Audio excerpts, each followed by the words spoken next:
el objetivo inicial de las carteras de mínima volatilidad, como su mismo nombre lo dice, es reducir el riesgo de una cartera. Dentro de una inversión 100% renta variable, vamos a estar 100% invertidos a todo momento. ¿Cómo seleccionar las acciones dentro de nuestra inversión de manera a reducir su riesgo, su volatilidad absoluta, la volatilidad absoluta de la cartera?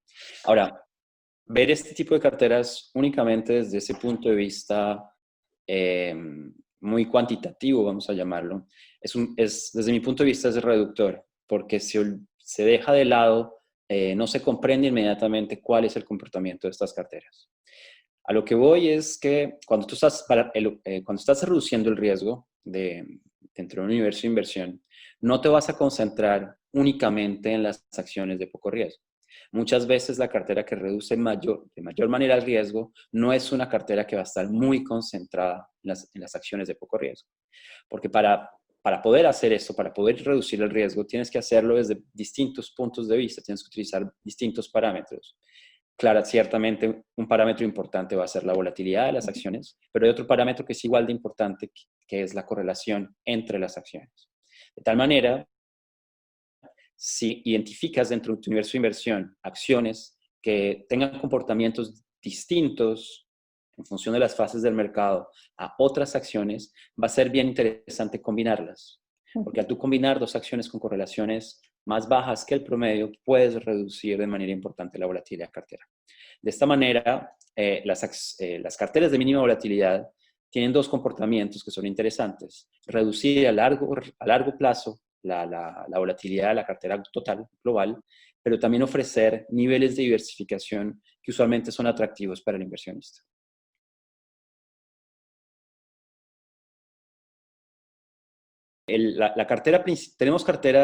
Manejamos carteras globales, utilizamos distintos universos de inversión. La cartera principal con la que empezamos es digamos, la que mejor presentamos y la que tiene mayor cantidad de assets es la cartera europea. Hoy por hoy está cerca al billón de euros. Justamente acaba de cumplir 10 años, en septiembre cumplió 10 años de existencia. Y bueno, y es la cartera, al tener el track record más largo, es la que nos permite de mejor manera sobre todo este recorrido y todo lo que hemos aprendido a través a través del funcionamiento de este fondo, cómo se han comportado los mercados.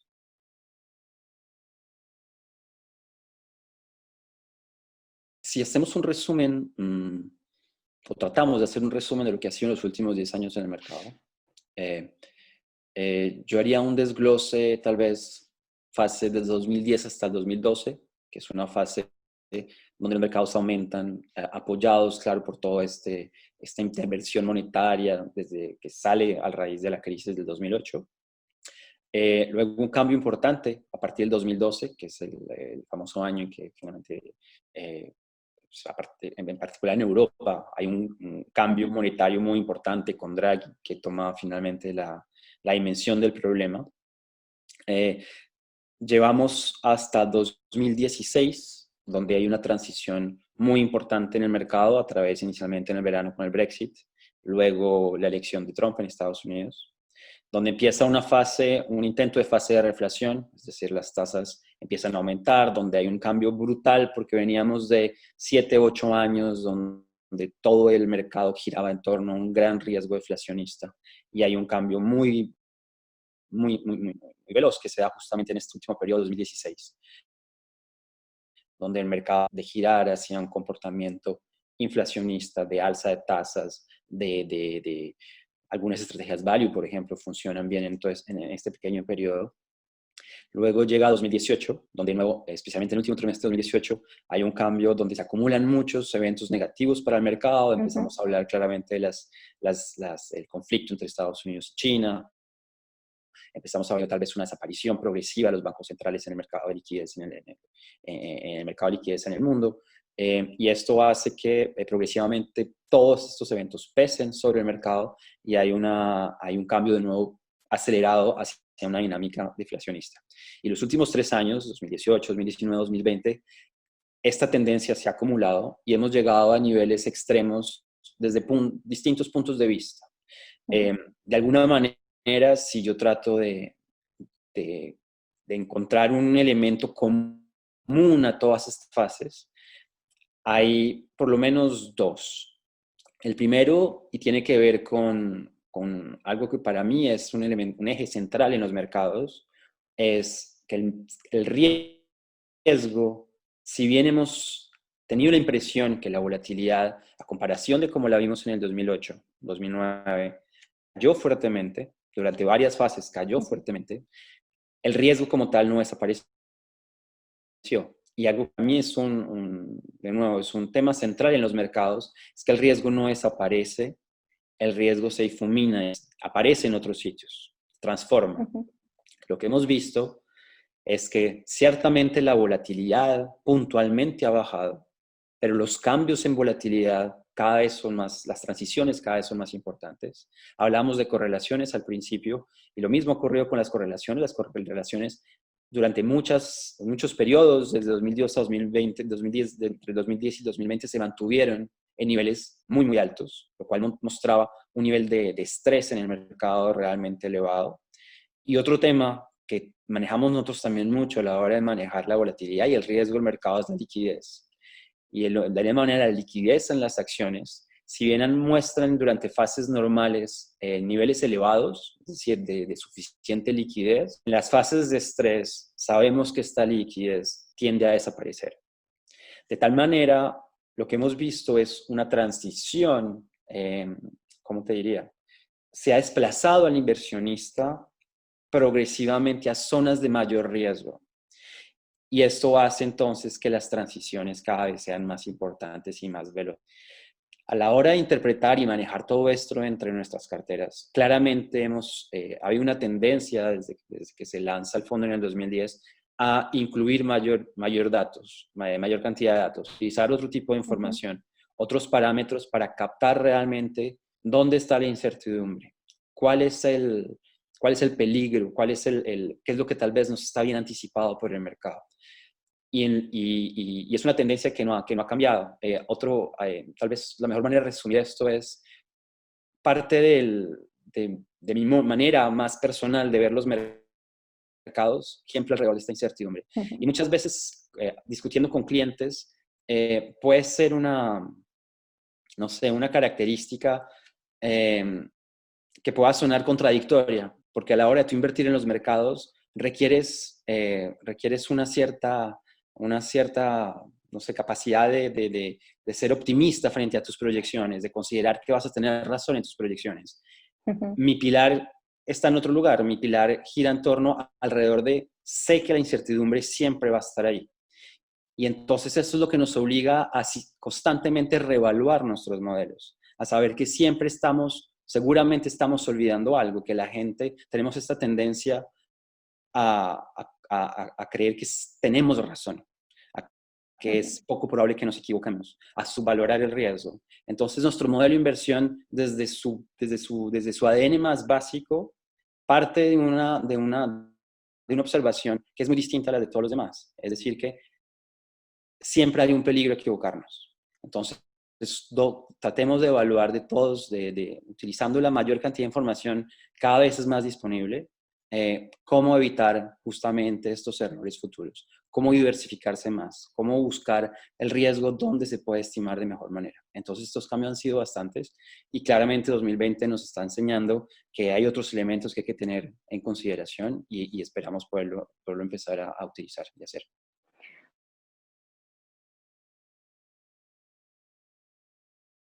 Si dejamos un lado 2020, digamos, el mensaje que para nosotros ha sido claro, incluso desde el año mismo en que se lanza la cartera desde 2010, eh, es como cada vez hay más ruido en el mercado.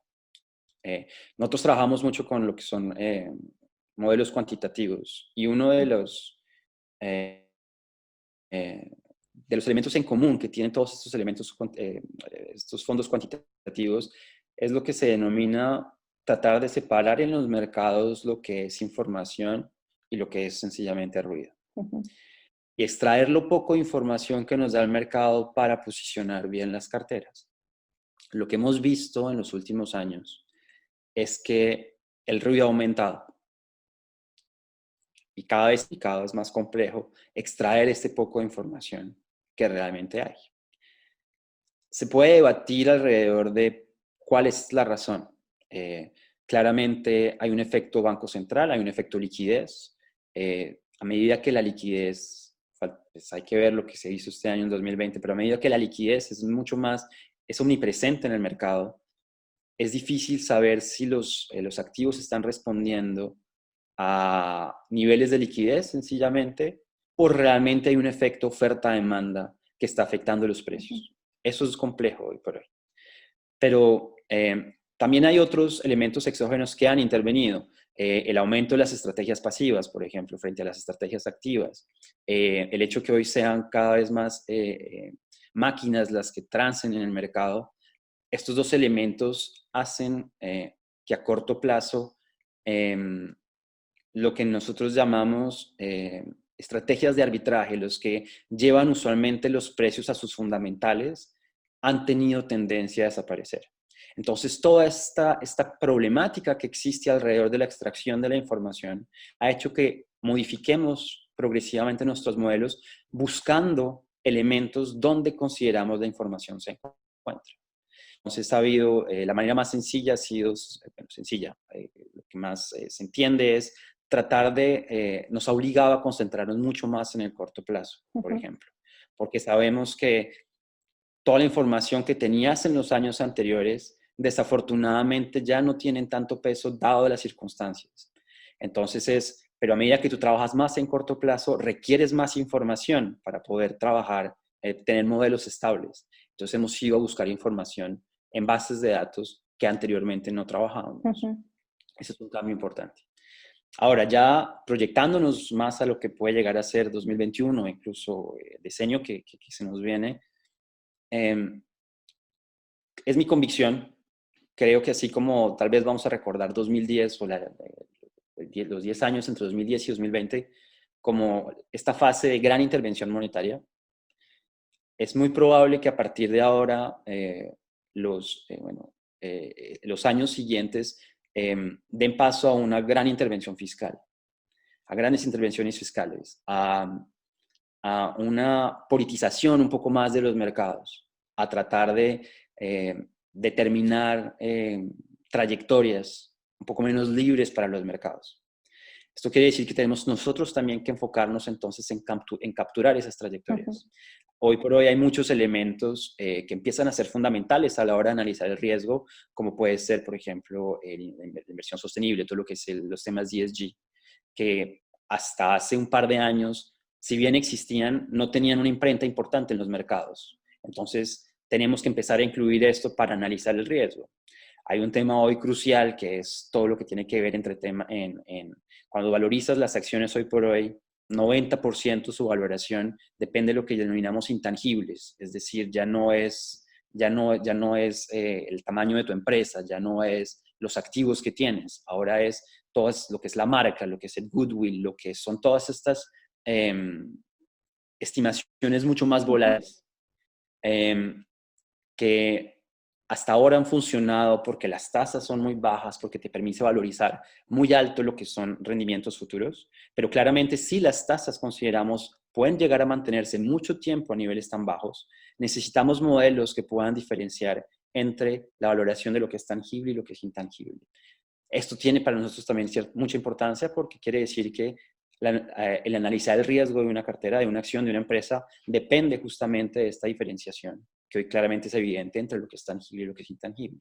Entonces, es un tema en evolución permanente dentro de nuestras discusiones, tratar siempre de analizar el riesgo, los mercados cómo han cambiado y entonces el riesgo dónde se sitúa y cómo lo podemos estimar.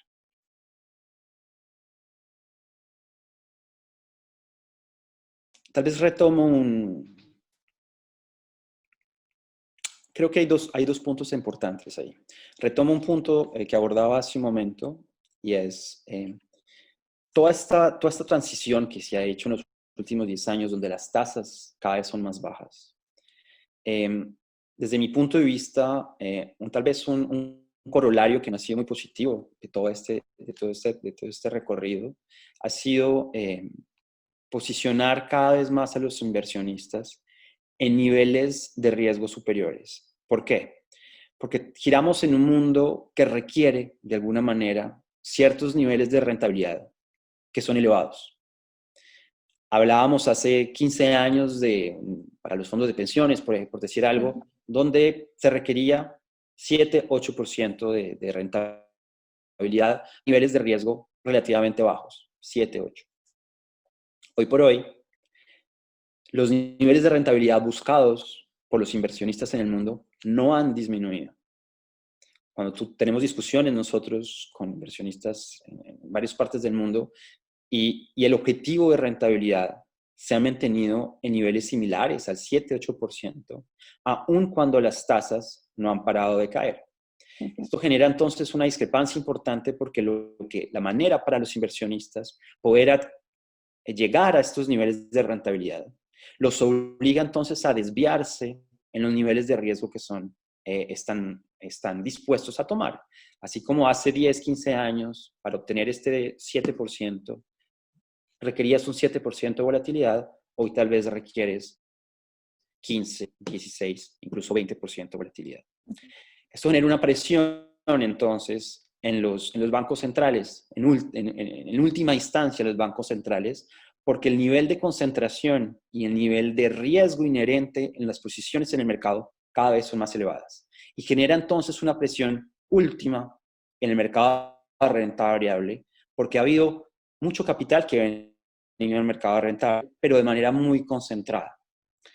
Ha generado entonces una concentración cada vez más en los actores, donde por ahora, afortunadamente, a través de intervenciones cada vez más masivas, este riesgo se ha logrado aplacar. Pero de alguna manera, creo yo, hemos asistido a una transferencia de un riesgo que inicialmente era específico y se podía diversificar a un riesgo que se ha convertido en sistémico. Y entonces hay un problema inherente en los mercados de renta variable porque hay zonas donde los mercados cada vez están más concentrados y al estar más concentrados, su riesgo sistémico ha aumentado y estamos cada vez más expuestos a correcciones y transiciones que pueden ser importantes. Y lo hemos visto. Entonces, nuestra alternativa y nuestro mensaje es, busquemos siempre esa diversificación. Tratemos de buscar herramientas de construcción de cartera que nos den esa diversificación. Y hay un mensaje un poco confuso porque en los últimos años la diversificación no ha pagado, porque los mercados cada vez están más concentrados. Y esto ha llevado entonces a la gente, en vez de buscar una diversificación, a concentrarse aún más, porque tenemos esta obsesión con los benchmark a muy corto plazo. Todos los 3 meses estamos comparándonos con un benchmark. Mi mensaje es, tratemos de llevar la renta variable a donde debe estar. La renta variable es un asset class que existe para financiar economías a largo plazo. Entonces observemos la renta variable bajo este prisma. Miremoslo a largo plazo, permitámonos construir carteras, inversiones diversificadas, de tal manera que cuando hay una que funcione, muy posiblemente voy a tener otras que no van a funcionar tanto, pero a largo plazo esto va a darle una mayor estabilidad al mercado y una mayor resiliencia. Entonces, mi mensaje es, a través de los fondos de mínima volatilidad, se genera una alternativa, que es esa porque están anclados en buscar herramientas de diversificación. Claramente no es la solución. Estamos hablando de un tema que es central en todas las inversiones hoy por hoy, pero creo que es una herramienta que contribuye de alguna manera a buscar esta diversificación y a evitar estos excesos de concentración que existen hoy por hoy en los mercados.